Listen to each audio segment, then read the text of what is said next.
Boa noite a todos. Essa apresentação aqui sobre o Museu Virtual Folclórico Brasileiro Afrodescendente é, para a segunda VA da disciplina Museu Virtual. É, Inicialmente, né, falar o que me levou a construir e montar esse museu.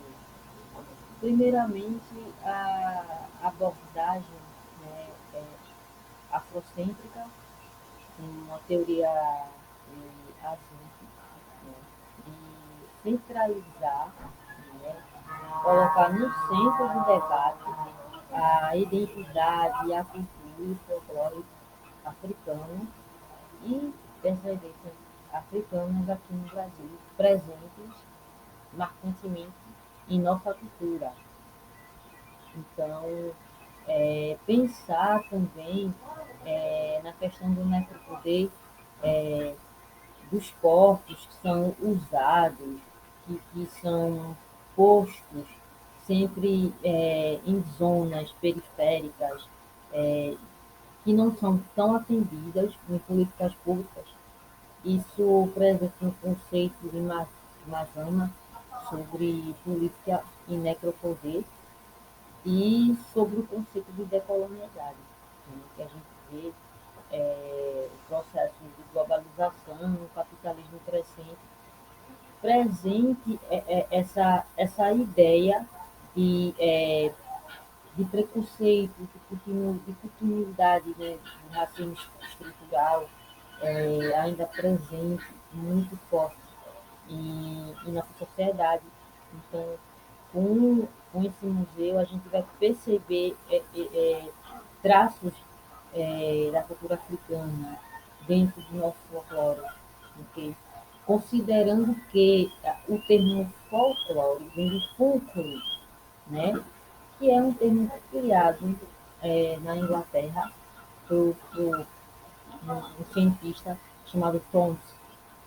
E ele só vai agregar a cultura americana, vamos dizer assim, eurocentrada, e vai causar um desconforto aos afro-americanos da América do Norte e vão começar a questionar, né, isso na década de 70, esse conceito. E aí, vários grupos de estudos, né, vão se juntar e vão começar a incluir, né, esses sujeitos e colocar rosto, rostos a esses sujeitos que não eram vistos, que é a cultura afro, né, o africano na história. Então, pensar em um projeto para salvaguardar esses grupos, né, que têm história, né, que ao longo desse processo tiveram sua cultura suplantada pelo eurocentrismo, né, e pela cultura branca, né, que veio pedir a colonização, que não foi um processo, é, vamos dizer assim, apaziguador, como se tem no mito da democracia racial, essa cordialidade entre as raças. Então, isso não ocorreu e gerou traumas psicológicos, tantos traumas que fazem com que os brasileiros, afro-brasileiros, de peles negras, vamos dizer assim, não se identifiquem com a negritude, com o cabelo crespo, com a lenda do Saci Pererê, como sendo um negro que lutava capoeira, que sempre buscou uma saída estratégica, que é as matas, que são os quilombos, e devido a essa tentativa de fuga acabou perdendo sua perna, mas tentaram europeizar essa figura. Como assim? O gorro vermelho, né, uma ideia europeia de o gorro eu vou usar na Europa, um lugar onde tem frio, e aí colocar vestimentas, cores, como se, né, vou europeizar, vou tornar de uma figura mais aceitável, vamos dizer assim, entre aspas. Então, a ideia do museu virtual folclórico, ela vai trazer os aspectos folclóricos, né, que não são tão bem percebidos, vistos na nossa literatura. Né? A gente vê muitas. atividades relacionadas a, ao museu não, desculpa, mas a questão do folclore indígena, tem aquela mistura assim com o português, mas aí acaba passando despercebido o folclore africano. Então, o objetivo principal é mostrar esses indivíduos. Então, na nossa introdução, distinguir essa questão o que seria essa preservação, essa curadoria no jogo virtual afrodescendente. Né? Primeiro, preservar não tem um intuito de guardar, sabe? De só guardar os objetos sem causar aquele impacto de conscientização, de buscar trazer o público para cá e fazer com que eles usem esse material em sua vida e os professores utilizem esse material em suas aulas. Então, tem um intuito que vai para além da preservação. Okay? E a curadoria aqui foi traçar e buscar esses objetos, como as máscaras africanas, os tambores, é, nossos hábitos cotidianos, por exemplo, manjeiros, etc. E como também algumas entrevistas que têm o intuito de desmistificar a palavra macumba, que é empregada de uma forma até pejorativa por algumas pessoas na comunidade de Quixambá, no terreiro de Quixambá, e isso causa um certo desconforto. Então, na dinâmica do cotidiano, a gente percebe que existem sujeitos praticantes do candomblé, ok? Que tem essa matriz que vem lá da África, essa proximidade com os tambores, com a musicalidade, com as máscaras, com as cores. Então, trazer isso para nós e conscientizar, fazer reflexionar sobre o uso dessa palavra. Assim. E a afrocentricidade, que eu já tinha falado com a Zanta, colocar o africano no centro da problemática e tirar o eurocentrismo, tirar a Europa do centro e colocar o africano, trazer as agendas africanas, identificar o africano, o afrodescendente, o folclore como algo cultural e aí resgatar ou tentar trazer essa identidade perdida ao longo da história, para a pessoa se identificar como praticante dessa atividade, da capoeira, do tambor, e assim sucessivamente. Meu objetivo geral, vamos dizer assim, mediante a Lei 9.639 de 2003, considerando a obrigatoriedade do ensino da história da África e do africano no Brasil, é tentar trazer para nós essa diversidade cultural dentro do candomblé, dentro das lendas dos tambores, dos capoeiros, as máscaras, tantas máscaras africanas, ela tem um valor social, ela tem um valor de culto. Através dela eu ganho poder, através dela eu ensino aos jovens as práticas do meu cotidiano. Okay? E como específico, né, vou visitar essas lendas e personagens folclóricos históricos do Brasil, dentro de um espaço acessível a todos, que mostra essa necessidade de se barrar com esse preconceito existente na sociedade e traçar um plano para o futuro, né, que é visar, quebrar com esses resquícios da escravidão, resquícios do pensamento é, de racismo estrutural, que vemos hoje é, forte em nossa sociedade. Então a gente vai criticar essa origem, vamos dizer assim, que vem desde a nossa colonização até os dias atuais.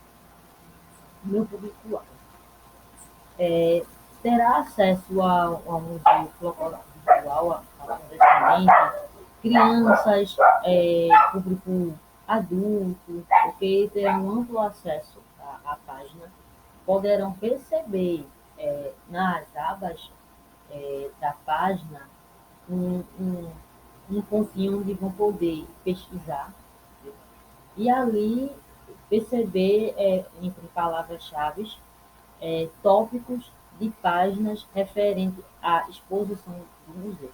Então, teremos exposições relativas a, por exemplo, entrevistas com praticantes do candomblé, onde eles vão falar sua experiência, né, dentro do candomblé, vão relatar casos de racismo, casos de perseguição, né, que faz parte da vivência deles ainda hoje. Claro, entrevistas que foram realizadas desde o ano de 2016, mas que ainda hoje ocorrem muitas práticas de racismo aqui, mediante a uma disputa, ao meu ver, em território, onde você tem essa ideia do necropoder, onde o eurocentrismo está tão arraigado na sociedade que as pessoas se veem como, assim, assimilados, entre aspas, à cultura branca, ao ponto de rejeitar a negra e achar que é demoníaca, que é de Satã, etc. Mas quando você vê na fala das pessoas, elas vão dizer, não, macumba é um instrumento musical, conhecido como rap. Então, se eu falar com uma pessoa, olha, rap, ela vai identificar como objeto, como se fosse um objeto vindo da Europa. Mas quando eu digo macumba, ela totalmente sai da realidade e vai dizer, não, esse objeto aqui é uma macumba, é algo ruim, é perigoso, do demônio. Então, o público vai perceber esses relatos, vão ver as máscaras, vão perceber que as máscaras, elas não têm o intuito só de enfeitar o corpo, de passar medo. Os guerreiros africanos nas guerras, eles usavam essas máscaras no intuito de se julgar o seu rival, de passar medo, as pessoas iriam se assustar com aquilo ali. Antes de ele ir para a guerra, ele fazia todo um ritual para poder se tornar mais forte, mais protegido. Né? Então tem todo um contexto. E aqui no Brasil, as máscaras de Maragogi, por exemplo, em Salvador, no Carnaval, as pessoas pintam nos rostos, se, se torna uma performance, o seu corpo acaba tomando conta do espaço e se relacionando com o público.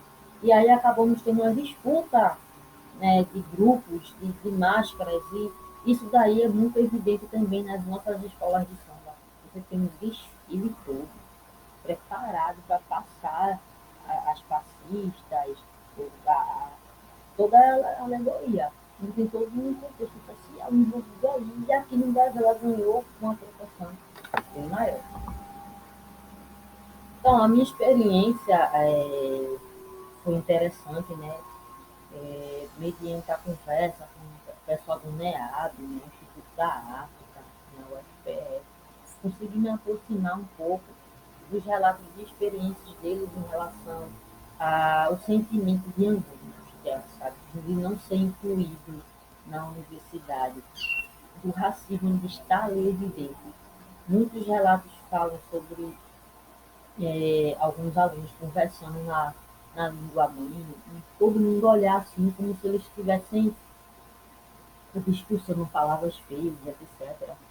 Então, trazer esses relatos, trazer esses objetos para mim foi um grande desafio.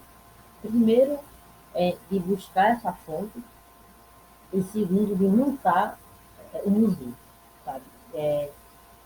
Montar um museu foi uma tarefa muito complexa para mim, porque eu precisaria de uma ajuda de um especialista para construir um molde do museu, separar as salas e fazer as coisas da melhor forma possível. E a gente tem uma limitação de tecnologia, infelizmente não temos condição financeira, tentando investir numa plataforma assim.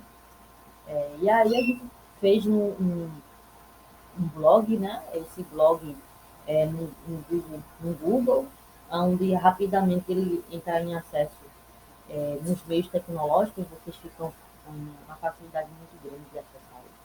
Então, essa experiência de montar ele foi muito grande para mim, sabe? Então, a nossa plataforma virtual, é um blog do Google, ok? Ele tem um desenho na frente, vocês podem perceber na imagem, e ali já tem um objetivo assim resumido do que o museu pretende, né? E na aba direita você tem página inicial e você tem os tópicos do museu, exposição, algumas coisas postadas, aí vocês podem acessar facilmente. Então aqui, como eu falei, são as entrevistas. É, Tem várias entrevistas em uma página, vocês podem analisá-las e ter como também compartilhar e comentar. E nesse seu comentário você pode também construir uma conversa com outras pessoas em lugares diferentes, sugestões também, e conferir ideias possamos trabalhar junto no coletivo e formar um museu plural. Então, temos a aba também de zonas folclóricas, então, temos alguns dos tambores africanos, né, a ideia de ter um consumo principal, né, da batida, que está presente em nossa musicalidade, no nosso carnaval. Então, temos a lenda do negro do pastoreiro, né, que ele era um escravo que apanhava, levava muitas surras e acabou falecendo e encontrando Nossa Senhora, né? E também o guardião do caixão, que também, né, remete à nossa escravidão, o mesmo que cavou uma espécie de cova para enterrar um tesouro, né, de supostamente seu dono, que depois que fez todo esse trabalho, o homem branco foi lá e matou, para evitar que as pessoas soubessem o paradeiro desse tesouro. Era algo comum, sabe? O negro sofria inúmeros castigos físicos, psicológicos, que podem ir até além da nossa imaginação. Então, nos objetos teremos máscaras, lendas, ok? E aí vocês podem analisar qual a função de cada um. Como, por exemplo, as máscaras do Egito têm a função de ritual, então só morria, passou por todo o processo de mumificação, tinha seus órgãos retirados, colocados em urna, tem todo um aparato histórico envolvido. Aqui é mais para questão de comentário mesmo. As referências, né, como eu havia falado, é, a Fenômena Biblioteca da Educação e Cultura, no Rio de Janeiro, que é muito importante. O Dicionário Ilustrativo Musical, do Mário de Andrade, que aí também traz uma relação com essa questão do folclore, do Câmara Cascudo também, ok? Agradeço a atenção de todos e desejo uma boa noite.